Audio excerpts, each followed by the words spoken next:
Today I want to unpack what is the cause and effect of me stopping drinking. Now, before you scroll and you look at the next video, I'm not going to tell you about hangovers and you know what drinking gives you the next day.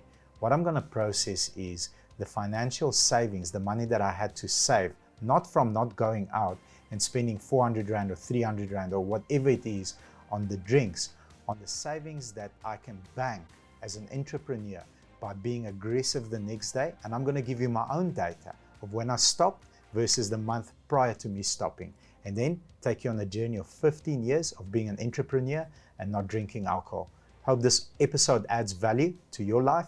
If it does, please leave us a comment and do subscribe to our channel. Let's get into the content.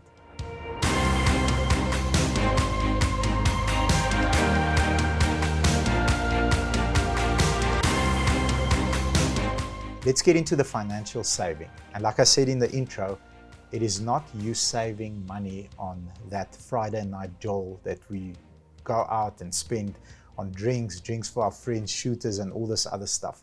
400 Rand, 600 Rand, leave that money aside. Here's what I decided one beautiful morning. June, I went and tracked all my sales for the month of June on a Saturday. So as a salesperson, I did 1 car each Saturday. 4 Saturdays, 4 cars. Right. I decided, okay, let me try this not drinking stuff and see if there's an actual ROI, a return on my investment. 1 car per Saturday in June versus, get ready, 3 cars per Saturday in July. So what is the amount of money that I'm saving? Check this out. At that stage, our average per unit, our APU, is 5,000 Rand per vehicle in the company.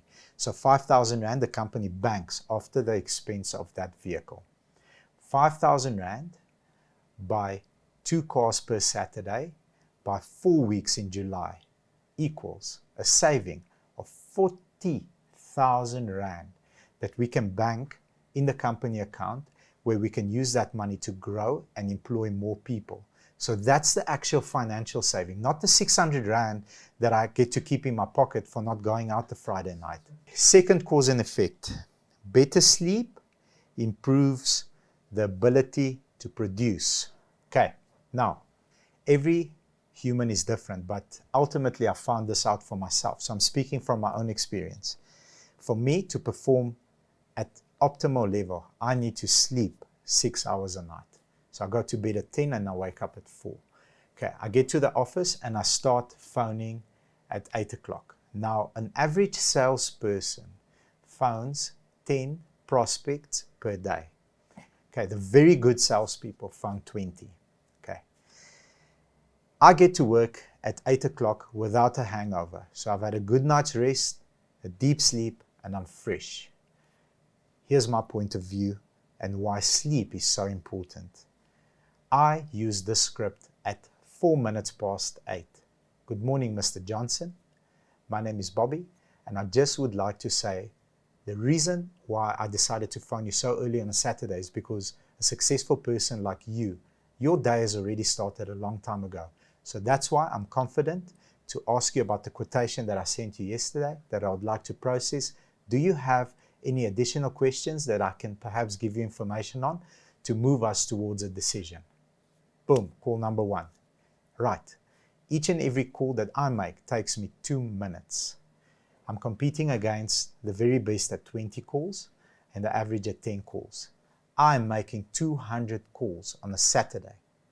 Okay, 200 calls. How do I do that? Everybody goes home at 2 o'clock. I work until 4. With the in-betweens running around helping customers on the floor, opening cars, doing demos. I finish my Saturday at 4, so I push 2 extra hours. Guess what's happening on Monday? My pipeline is so full, it's bursting out of its seams, versus the guy next to me that's smoking cigarettes and can't wake up until 11, 12 o'clock because they're chatting about the weekend. I'm a professional, I'm serious, I want to grow my income, I want to grow my company, and that's why I need the good sleep, because I wake up refreshed and I 10x the best salespeople in terms of putting in the work. Now, even if you don't have the talent and you're not that good on the phone, you eventually develop such a great thick skin and such a talent because 200 calls a day times 10 days, I've spoken to 2,000 people. He's spoken to 100 people, 150 people max, 2,000 people. 10 days, what about 10 months?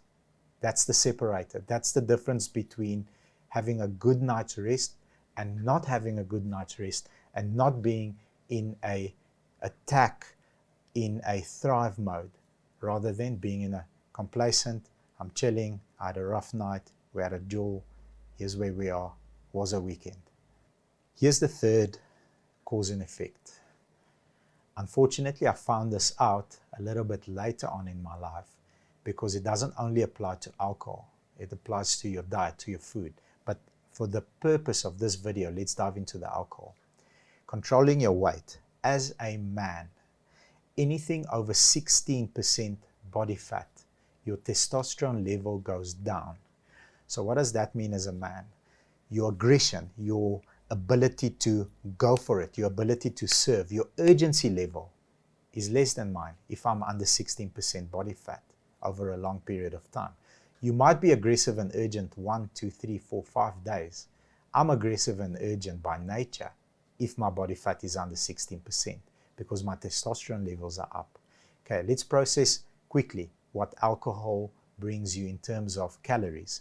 A beer is 150, 155 calories. So that means, let's call it 150. If you have 4 beers, that is 600 calories. Now, if you are, take me for example, I am 168, 168.50 with good quality shoes that are a little bit higher, and under 80 kilograms. I'm about 74, 75 kilograms. My daily nutritional intake for optimum performance is 1,800 calories. Now, if I go 600 calories over that with 4 beers, eventually I'm putting up weight. That 16% goes to 36, where it used to be a couple of months ago, and my aggression, my urgency goes down. Now, let's take a Coke, because what do we drink brandy and whiskey with? A Coke. A Coke has 39 grams of sugar, which is around the same calorie as a beer, each Coke. Now you're having 3, 4, 5. I know some of you can pack away 20 of those brandy specials. How much calories are you putting on? You're putting on 3,000, 4,000 calories in one evening. How are you going to feel the next morning? What is your urgency level going to be like? And if you were to compete against somebody with a less body fat, with more drive, will you win that fight? That answer lies only within you. Hopefully, this point of view has given you different perspective. If you enjoyed this content and the information that I shared with you, please hit the like button, leave us a comment, and do subscribe to our channel. Thank you very much. Take care and have a powerful day. Bye-bye.